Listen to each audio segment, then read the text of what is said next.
Baik, Assalamualaikum warahmatullahi wabarakatuh. Sebelumnya perkenalkan, nama saya Huzaimatul Huriyah, kelas 2H, NIM E1E02253.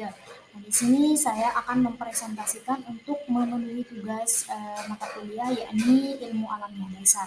Nah, di sini saya akan mempresentasikan tentang valuasi ekonomi sumber daya terumbu karang dan mangrove di kawasan Taman Wisata Perairan Gili Matra, Lombok Utara, Nusa Tenggara Barat. Nah, di sini saya akan membahas yang pertama saya akan membahas tentang sumber daya ekologi dan ekonomi terumbu karang dan mangrove di kawasan PWP Gili Matra. Nah, yang kedua di sini saya akan membahas tentang metode penilaian ekonomi ekosistem terumbu karang dan mangrove di PWP Gili Matra. Dan yang ketiga saya akan bahas tentang jenis data yang digunakan untuk mengetahui nilai ekosistem terumbu karang dan mangrove di PWP Gili Matra. Dan yang terakhir saya akan menyimpulkan hasil presentasi saya. Nah, selanjutnya yang pertama di sini saya sebelumnya saya akan memperkenalkan Taman Wisata Perairan Gili Matra. Di mana sih Taman Wisata Perairan Gili Matra? Nah, di mana PWP Gili Matra ini memiliki 3 gugusan pulau-pulau kecil yaitu Gili Air, Gili Meno, dan Gili Terawangan. Nah, penamaan Gili Matra itu merupakan singkatan dari ketiga pulau tersebut, yakni Gili Air, Gili Meno, dan Gili Terawangan. Nah, selanjutnya di sini yang pertama saya akan membahas tentang sumber daya ekologi dan ekonomi terumbu karang dan mangrove di kawasan PWP Gili Matra.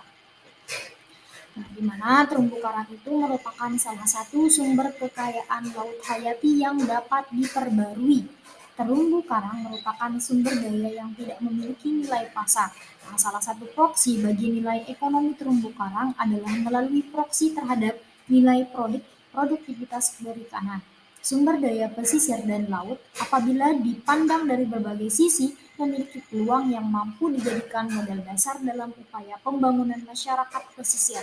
Akan tetapi, peluang tersebut belum mampu dimanfaatkan secara maksimal. Nah, oleh karena itu, ada beberapa upaya yang dilakukan pemerintah untuk melakukan rehabilitasi terumbu karang dan konservasi mangrove. Nah, di mana menurut Ardi Adrianto 2006, paradigma baru yang digunakan dalam pengelolaan sumber daya mengacu pada konsep pembangunan keberlanjutan yang menitikberatkan pada keseimbangan antara pertumbuhan ekonomi dan kualitas lingkungan serta sumber daya alam.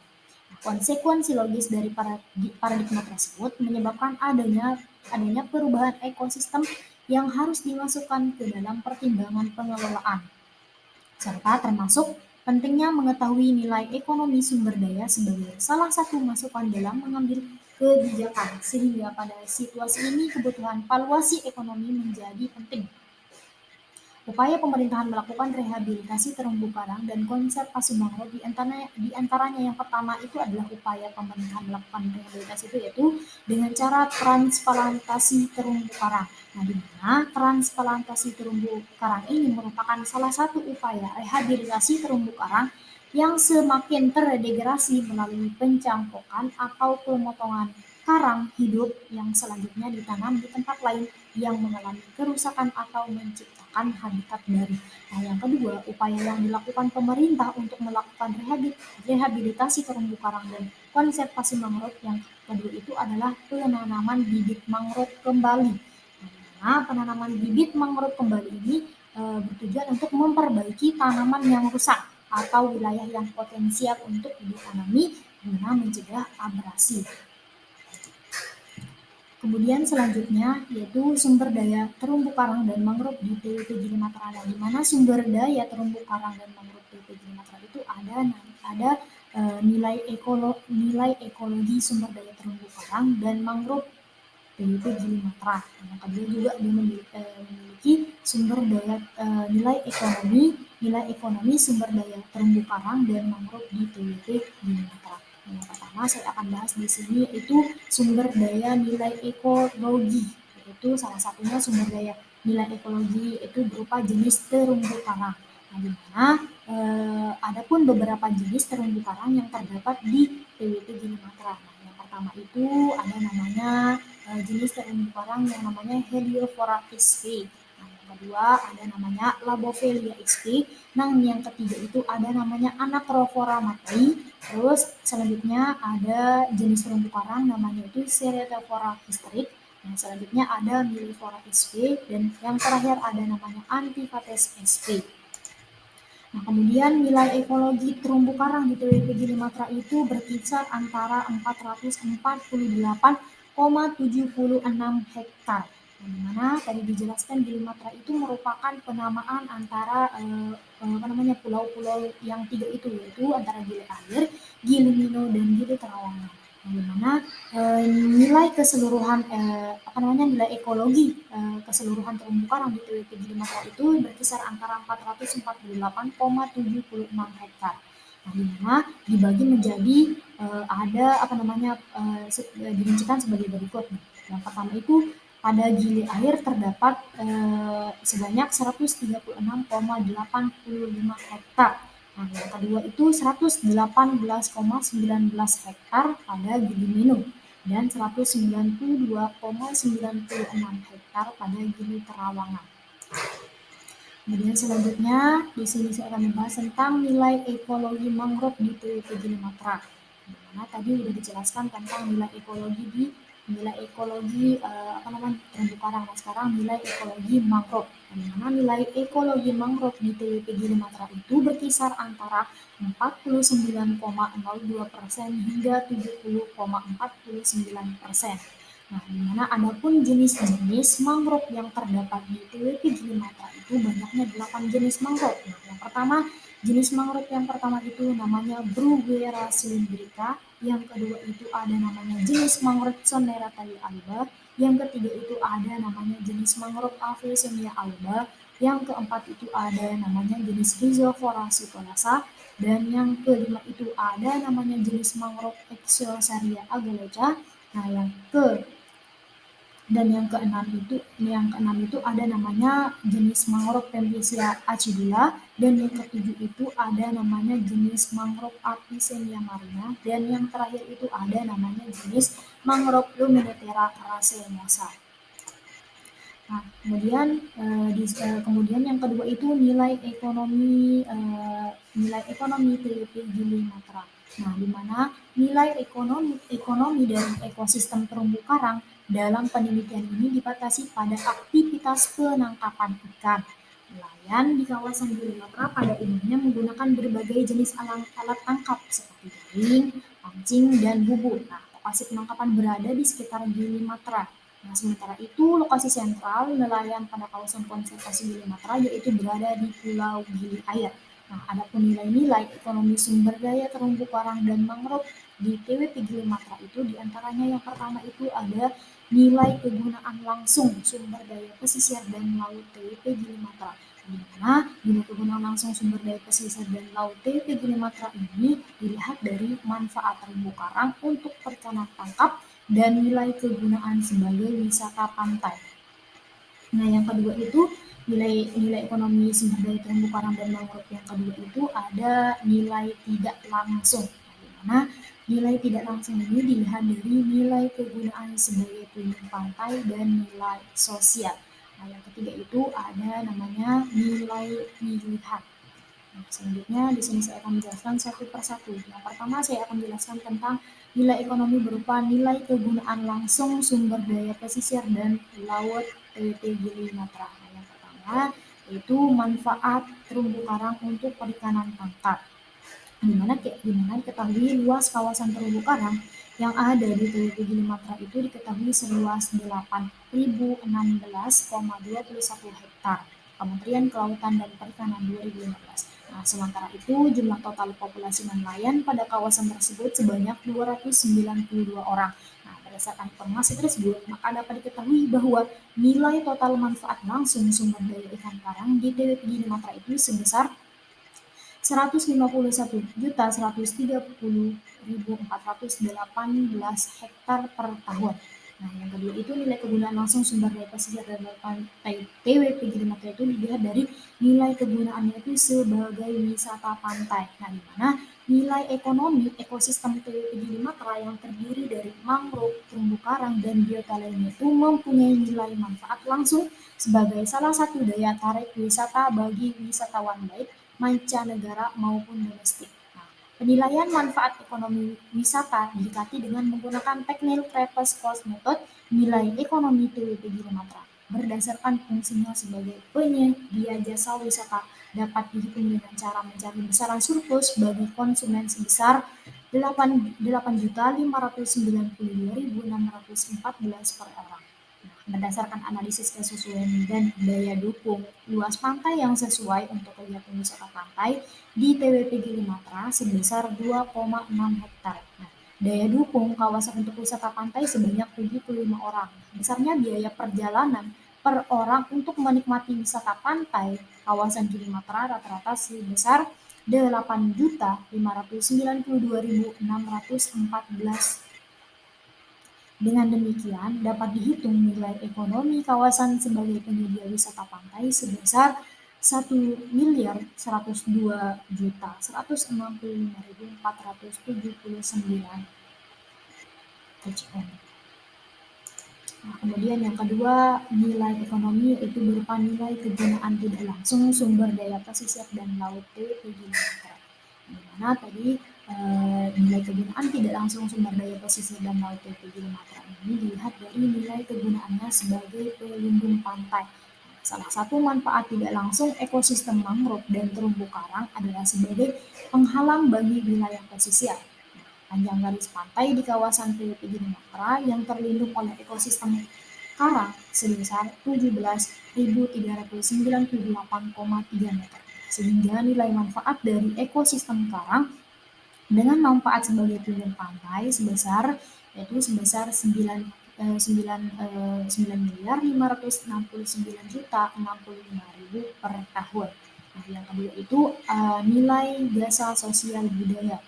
Adapun nilai jasa sosial budaya sumber daya ekosistem pesisir di TWP Gili sebesar 4.460.856.979 per tahun. Nah, faktor yang berpengaruh terhadap kesediaan masyarakat membayar untuk keberlangsungan ekosistem di TWP Gili adalah tingkat pendapatan, umur, pendidikan, dan jumlah anggota keluarga. Nah, kemudian nilai ekonomi terumbu karang yang ketiga itu adalah nilai pilihan sumber daya pesisir dan laut TWP Gili di mana penilaian fungsi fisik ekosistem mangrove dan terumbu karang dilakukan dengan menggunakan pendekatan benefit transfer. Fungsi ekologi mangrove dan terumbu karang merupakan manfaat pilihan keanekaragaman hayati. Nah, fungsi ini yang dilakukan adalah penilaian estimasi penilaian komponen dan mangrove dan terumbu karang digunakan dengan pendekatan yang menyebutkan bahwa manfaat pilihan ekosistem mangrove sebagai keanekaragaman hayati adalah sebesar 202.500 per hektar. Sementara itu, nilai terumbu karang sebagai keanekaragaman hayati sebesar 1.350.000 per hektar. Nah, kawasan TWP Gili memiliki luas ekosistem mangrove sebesar 15.030.9 hektar. Nah, dan terumbu karang seluas 8.016.021 hektar. Sehingga dapat dihitung bahwa nilai manfaat pilihan ekosistem sebagai penyedia keanekaragaman hayati yaitu untuk ekosistem mangrove sebesar 3.043.593.225 per tahun dan nilai terumbu karang sebesar 10.821.820.821.883.500. Nah, kemudian yang kedua di sini saya akan menjelaskan tentang metode penilaian nilai ekonomi ekosistem terumbu karang dan mangrove di TWP Gili. Nah, di mana metode yang digunakan untuk menilai sumber daya ekonomi terumbu karang dan mangrove secara rinci diuraikan masing-masing teknik valuasi sebagai berikut. Di mana tadi kita ketahui bahwa nilai ekonomi sumber daya ekonomi terumbu karang dan mangrove itu tadi ada nilai guna langsung, ada nilai guna tidak langsung, dan ada nilai non manfaat atau itu nilai non manfaat. Nah, di mana nilai guna langsung itu dilihat dari nelayan tangkap, di mana nelayan tangkap ini menggunakan metode effect on production. Nah, yang kedua itu dilihat dari wisata pantai, yaitu menggunakan metode tourism travel cost method. Nah, yang kedua itu ada nilai ekonomi, itu berupa nilai guna tidak langsung yang dilihat dari yang pertama itu adalah fungsi perlindungan fisik, di mana fungsi perlindungan fisik ini menggunakan metode replacement cost. Yang kedua itu ada nilai sosial, di mana nilai sosial ini menggunakan metode contingent valuation method. Nah, yang ketiga itu nilai ekonomi berupa nilai non-manfaat, di mana dilihat dari nilai pilihan, di mana nilai pilihan ini menggunakan metode benefit transfer. Nah, sekarang saya akan menjelaskan metode penilaiannya. Yang pertama itu metode penilaian effect on production. Nah, di mana tadi nelayan tangkap menggunakan metode yaitu metode effect on production, di mana pendekatan ini merupakan pendekatan yang integratif antara aliran ekologi dan aliran ekonomi. Nah, hal ini dikarenakan lebih fokus pada perubahan aliran fungsi ekologis yang memberikan dampak pada nilai ekonomi sumber daya alam yang dinilai memberikan beberapa langkah analisis integrasi ekologi ekonomi dalam konteks metode effect on production sebagai berikut. Langkah yang pertama itu yaitu dengan cara mengidentifikasi input sumber daya, output produksi sumber daya, dan residual sumber daya dari sebuah kebijakan atau kegiatan. Nah, langkah yang kedua itu dengan cara melakukan kuantifikasi aliran fisik dari sumber daya. Nah, yang ketiga itu dengan cara melakukan kuantifikasi keterkaitan antar sumber daya alam. Nah, yang terakhir itu dengan cara melakukan kuantifikasi aliran dan perubahan fisik ke dalam terminologi kerugian dan manfaat ekonomi. Salah satu teknik yang bisa dilakukan adalah dengan menggunakan pendekatan residual trend. Kemudian yang selanjutnya metode travel cost method, di mana tadi wisata pantai ini menggunakan metode travel cost method. Di mana metode ini digunakan untuk menghitung nilai ekonomi suatu kawasan wisata melalui estimasi rata-rata permintaan terhadap kunjungan wisata. Nah, pendekatan ini menganggap bahwa biaya perjalanan serta waktu yang dikorbankan wisatawan untuk menuju objek wisata tertentu. Nah, selanjutnya ada metode replacement cost method. Nah, di mana metode tadi ini digunakan fungsi perlindungan fisik. Fungsi perlindungan fisik ini menggunakan metode replacement cost method. Di mana metode ini digunakan untuk menilai fungsi ekosistem mangrove yang mempunyai fungsi sama seperti pelindung pantai atau penahan gelombang. Nah, selanjutnya metode selanjutnya itu yaitu namanya contingent valuation method. Nah, di mana tadi nilai sosial ini menggunakan metode contingent valuation method. Nah, analisis SQM menggunakan perhitungan total benefit sebagai analisis dasar untuk menghitung Willigen to pay atau WTP. Hal ini digunakan untuk mendapatkan perkiraan hubungan antara WTP, nilai keberadaan sumber daya, dengan karakteristik responden. Kesediaan untuk membayar adalah jumlah maksimum yang bersedia dibayarkan seseorang untuk menghindari terjadinya penurunan kualitas sumber daya alam dan lingkungan. Nah, metode yang terakhir itu yang digunakan untuk menilai sumber daya terumbu karang di PPG Matra itu menggunakan benefit transfer, di mana tadi nilai pilihan ini menggunakan metode ini yaitu metode benefit transfer. Nah, di mana metode benefit transfer yang juga sering menilai ekonomi sumber daya alam dan lingkungan dengan cara meminjam hasil studi atau penelitian di tempat lain yang mempunyai karakteristik dan tipologinya sama atau hampir sama disebut sebagai metode sekunder dalam melakukan valuasi sumber daya alam dan lingkungan. Nah, metode ini juga dapat digunakan untuk menduga nilai ekonomi sumber daya alam dan lingkungan dengan cara meminjam hasil studi atau penelitian di tempat lain yang mempunyai karakteristik dan tipologinya sama atau hampir sama. Nah, kemudian ada pun hal-hal yang harus diperhatikan dalam penggunaan benefit transfer, di mana hal yang pertama yang harus diperhatikan itu nilai manfaat langsung dan nilai manfaat tidak langsung yang kadang kala nilainya itu di berbagai hasil studi berbeda-beda. Nah, kemudian yang kedua itu diperlukannya deskripsi kualitatif dalam analisis yang akan disusun. Yang ketiga itu proyek besar atau dengan dampak lingkungan besar atau proyek kecil dengan dampak lingkungan yang serius memerlukan alat analisis yang lebih akurat dan dalam hal ini lebih diperlukan metode primer dari sekadar benefit transfer. Dan hal yang terakhir yang harus diperhatikan dalam penggunaan benefit transfer itu adalah perlu dilakukannya penyesuaian dikarenakan kebanyakan kajian dilakukan di negara maju.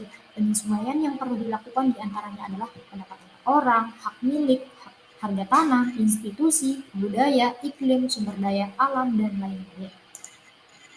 Nah, kemudian poin yang ketiga saya akan menjelaskan tentang jenis data yang digunakan untuk mengetahui nilai ekosistem terumbu karang dan mangrove di TWP Gili-Mantra.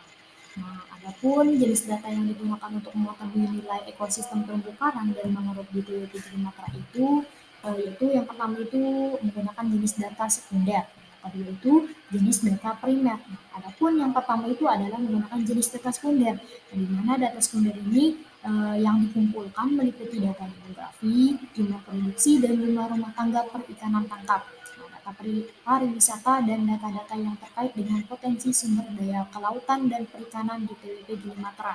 Nah, data diperoleh dari kelurahan, BPS atau Badan Pusat Statistik, Dinas KKP, Kementerian Kelautan dan Perikanan, Dinas Pariwisata, serta publikasi ilmiah dari lembaga penelitian dan perguruan tinggi, seperti jurnal, siding, laporan hasil penelitian, tesis, dan disertasi. Nah, jenis data yang kedua yang digunakan untuk mengetahui nilai ekosistem terumbu karang dan mangrove di Sumatera itu yang kedua adalah jenis data primer, di mana data primer yang dikumpulkan meliputi pemaparan jasa ekosistem di TWP Sumatera, karakteristik sosial ekonomi pemanfaatan ekosistem di TWP Sumatera, seperti nelayan dan wisatawan yang berkunjung ke TWP Sumatera, meliputi umur, tingkat pendidikan, penghasil rata-rata per bulan, asal daerah, jumlah biaya yang dikeluarkan untuk berwisata, frekuensi kunjungan, dan jumlah rombongan responden yang datang ke TWP Sumatera. Informasi yang dikumpulkan terkait nelayan meliputi karakteristik usaha penangkapan, limit produksi, dan harga ikan hasil tangkapan. Nah, kemudian di sini saya akan menyimpulkan hasil presentasi saya. Di sini kesimpulannya itu bahwasanya Taman Wisata Perairan Gili-Mantra ini memiliki 3 gugusan pulau-pulau kecil, yaitu Gili Air, Gili Minu, dan Gili Trawangan. Di mana Gili dalam bahasa Sasak berarti pulau. Tanaman Gili Matra merupakan singkatan dari ketiga pulau tersebut itu Minu, Air, dan Trawangan. Nah, berdasarkan hasil penelitian diperoleh nilai ekonomi total sumber daya terumbu karang dan mangrove TWP Gili Matra adalah sebesar 29 miliar 148 juta 844 ribu 979,54 per tahun yang dihitung dari nilai kegunaan langsung yaitu sebanyak 1.253.295.897 per tahun. Nah, nilai kegunaan yang tidak langsung itu sebesar 14 miliar 30 juta 72.357,54 per tahun. Dan adapun nilai pilihan itu sebanyak 13 miliar 865 juta 476.725, di mana nilai kegunaan langsung diperoleh dari nilai pemanfaatan ikan karang berdasarkan data tersebut, maka diketahui total nilai manfaat langsung sumber daya ikan karang di TWP Gili-Mantra yaitu sebesar di 151.130.418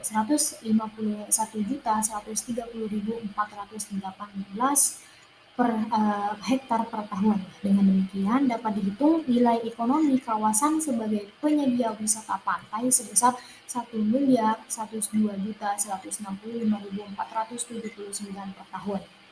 Di mana nilai kegunaan tidak langsung dapat diperoleh dari nilai manfaat ekosistem karang sebagai pelindung pantai dengan nilai sebesar 9.569.065.000 per tahun. Nah, nilai serapan karbon yang dapat diperoleh dari ekosistem mangrove apabila diperhitungkan dengan nilai moneter sebesar 16,5 metrik ton, sehingga menghasilkan nilai sebesar 150 150.378,54 per tahun. Nah, sementara itu nilai jasa sosial budaya sumber daya ekosistem pesisir di TWP Gili Matra sebesar 4.460.856.979 per tahun. Adapun nilai kerugian yang terdapat pada ekosistem mangrove dan terumbu karang sebagai penyedia keanekaragaman hayati yaitu untuk ekosistem mangrove sebesar 3.043.593.229 per tahun dan terumbu karang itu sebesar 10.821.883.500 per tahun. Nah, sumber daya di TWP Gili Matra mempunyai nilai ekonomi dan kualitas ekologi yang penting bagi pemerintahan maupun masyarakat. Pemerintahan, pusat, provinsi, dan daerah harus mengikut sertakan peran aktif masyarakat guna melakukan pengendalian dan pengawasan secara terpadu dalam pemanfaatan sumber daya alam, terumbu karang, dan mangrove TWP Gili Matra. Nah, kegiatan tersebut merupakan salah satu bentuk dukungan dalam pembangunan wilayah yang berkelanjutan. Adapun metode penilaian yang digunakan untuk mengetahui nilai-nilai nilai-nilai sumber daya terumbu karang dan mangrove itu menggunakan teknik valuasi yaitu effect on production, travel cost method, replacement cost method, yang selanjutnya itu contingent valuation method, dan yang terakhir itu benefit transfer. Adapun upaya-upaya yang dilakukan pemerintah untuk rehabilitasi sumber daya terumbu karang dan mangrove itu adalah yang pertama itu dengan cara melakukan transplantasi terumbu karang dan yang kedua itu melakukan penanaman kembali bibit mangrove. Mungkin hanya itu yang dapat saya sampaikan, kurang dan lebihnya saya mohon maaf. Sekian presentasi dari saya. Wassalamualaikum warahmatullahi wabarakatuh.